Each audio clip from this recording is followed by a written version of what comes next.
امام زین العابدین مسجد نبوی شریف سے نکلے تو ایک شخص نے معاذ اللہ آپ کو گالیاں دینی شروع کر دی.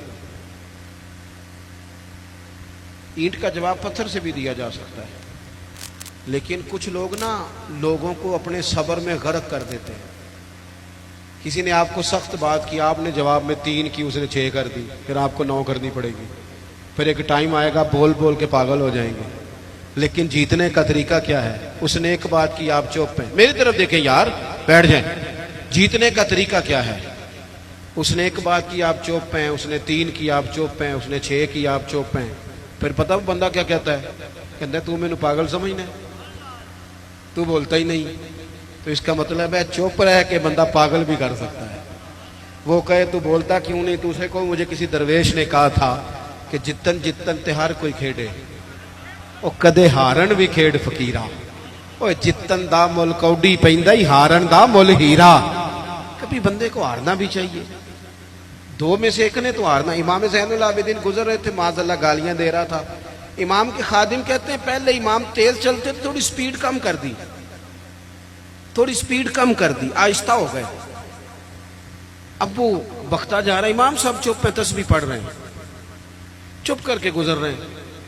ویسے بھی ہر بندے کی اوقات نہیں ہوتی کہ اسے جواب دیا جائے.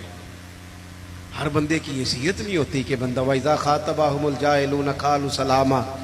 رب کہتا ہے جب جاہلوں سے ملو تو سلام کر کے گزر جاتے ہیں. مومن کی شان ہے، بحث نہیں کرتے.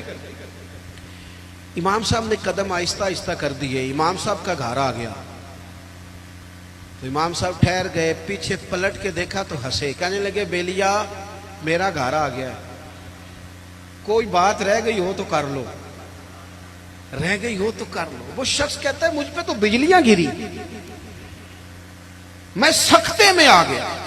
ان کے جواب نے مجھے، ہم تو دشمن کو بھی پاکیزہ سزا دیتے ہیں، ہاتھ اٹھاتے نہیں، اسے اس کی نظروں سے گرا دیتے ہیں.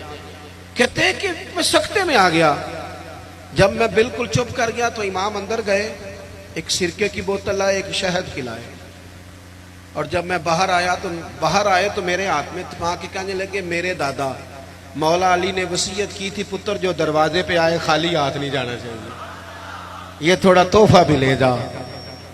وہ شخص پیروں میں بیٹھ گیا، کہنے لگا حضور مجھے تو کسی ظالم نے شرارت کی تھی، اس کام لگایا تھا، مجھے تو سمجھ آ گئی ہے آپ واقعی خون رسول ہیں.